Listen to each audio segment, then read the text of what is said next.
semua. Ya, nah, yang tidak hadir, ya tentunya bagaimana Ibu, teman kita juga banyak yang tidak sehat ya, karena Ibu ya banyak yang tidak sehat. Ya, alhamdulillah yang hadir ini sehat-sehat semua. Dan kita lanjutkan ya karena Ibu untuk pelajaran kita ya Ibu ya. Untuk pelajaran kita ini masih tentang yaitu apa Ibu, paragraf ya karena Ibu ya, masih tentang paragraf. Dan untuk paragraf sebelum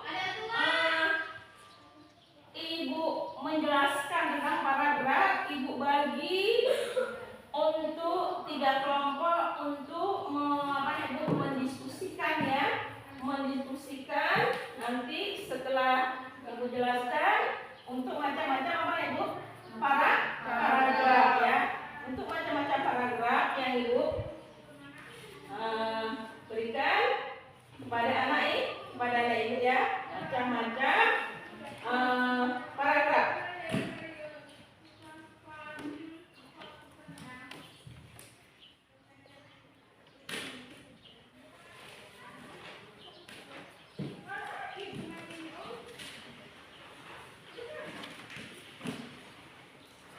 Macam-macam paragraf tadi ya karena Ibu ada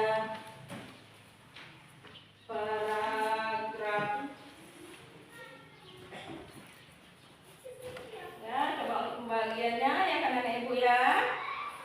Ya, dari kelompok 1 ya, yang harus anak Ibu ambil kesimpulan nanti di paragraf apa Ibu? Naratif ya karena Ibu ya. Di kelompok 2 yaitu ada deskriptif ya. Di kelompok 3 eksposisi ya. Mungkin sebelum Ibu jelaskan ya anak Ibu, oh Bu, kami tidak pernah mendengar loh Bu, ada paragraf, naratif, deskriptif, dan eksposisi. Ini di sini yang kita bahas 3 paragraf. Sebetulnya dia itu ada 5 paragraf ya karena ada Ibu ya.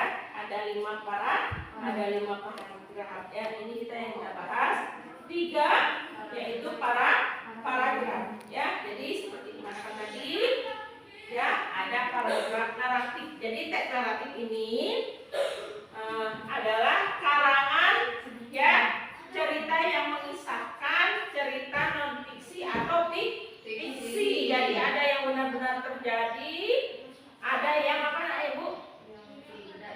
Yang tidak nyata atau rekayasa ya. Kalau yang benar-benar terjadi itu biasanya kalau dalam pelajaran bahasa Indonesia fakta ya kan Ibu. Nah, itu yang benar-benar terjadi ya. Nah, ada fiksi dan non fiksi. Tapi di sini untuk naratif ini ceritanya dia mengisahkan cerita ini ya, dia berdasarkan apa Ibu?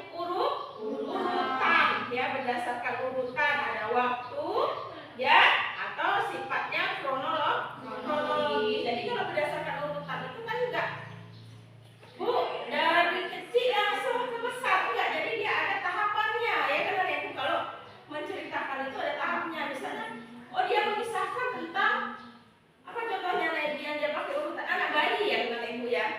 Dia menceritakan tentang anak bayi. Anak bayi itu kan dia mempunyai apa Ibu? Fase namanya ya. Fase atau urutan. Kalau anak bayi itu dia nggak langsung tahu-tahu dia bisa jalan ya karena Ibu. Dia pertamanya kalau anak bayi yang mungkin kita punya adik, kalau nggak punya adik mungkin kita punya saudara ya karena Ibu. Anak bayi itu kan dia mempunyai tahapan atau secara kronologi berurutan ya karena Ibu ya. Kalau anak bayi kayak mana Ibu? Pertamanya dia kayak mana Ibu?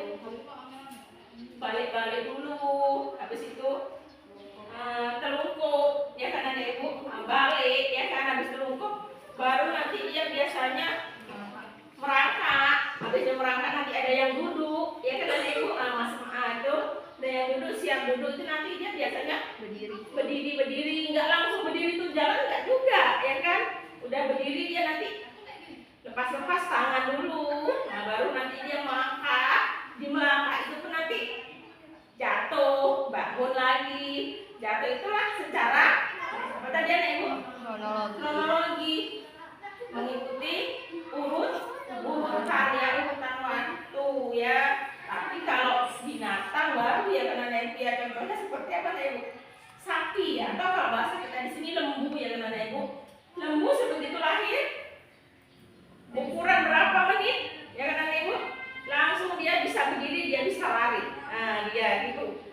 seperti kita manusia.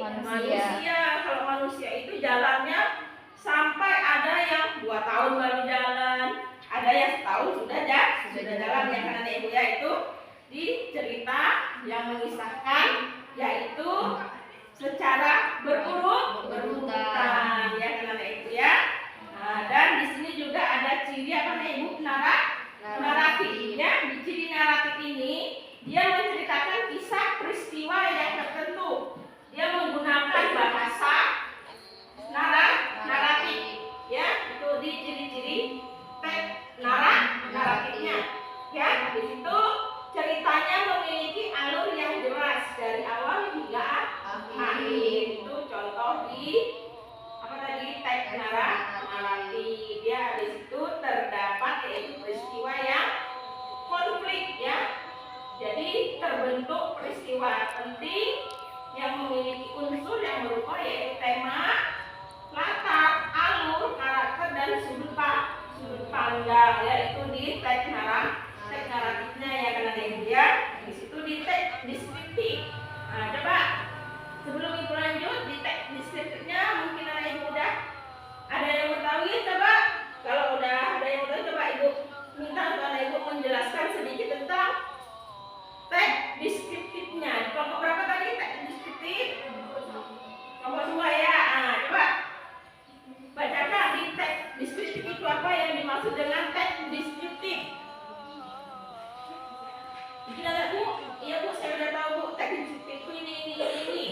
Apa Ibu? Coba kalau Ibu sudah tahu boleh Anda menjelaskan sedikit di teks deskriptifnya.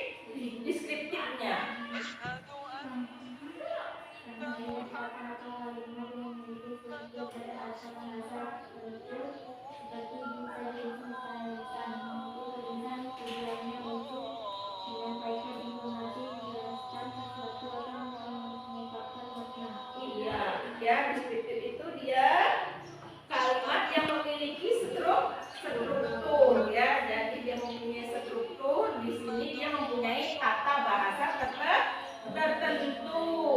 Ada lisan maupun tulisan ya kan Ibu ya di deskriptif. Jadi di ciri teks deskriptif ini dia menggunakan yaitu kata yaitu benda ya kan Ibu, dan kata sifat yaitu objektif ya kan Ibu ya. Kalimatnya banyak mengungkapkan yaitu kata kerja atau katanya pasif ya kan Ibu ya. Itu di deskriptif karena dia mempunyai atau memiliki struktur ya. Nah, itu di deskriptifnya ya kan Ibu ya. Lanjut ke 3. Tadi kita kan mempunyai 3 apa tadi Ibu? Paragraf ya. Yang ketiga apa Ibu?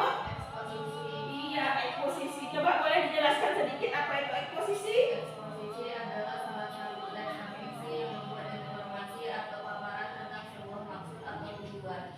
Iya, ya yang mempunyai informasi atau paparan tentang sebuah maksud atau tujuan ya. Dalam teks eksposisi ya. Nah, itu tadi di ketiga teks ya kan Ibu, ada naratif, ada deskriptif, ada eksposisi. Jadi untuk ketiganya anak Ibu kan sudah mengambil apa tadi? Kesimpulan ya kan Ibu ya, sudah mengambil kesimpulan. Nah, mungkin ada yang mau anak Ibu tanyakan. Kalau ada yang mau Ibu tanya, ada yang anak Ibu tanyakan, coba ditanyakan. Nggak ada. Berarti kalau nggak ada, anak Ibu sudah paham ya. Dan tugasnya atau kesimpulannya dari ketiga paragraf itu, setelah nanti kita akhir dengan pelajaran kita, boleh anak Ibu nanti kumpulkan ya anak Ibu ya. Nah, jadi Ibu sudahi sampai di sini. Wabillahi taufik wal hidayah. Assalamualaikum warahmatullahi wabarakatuh. Untuk kesimpulan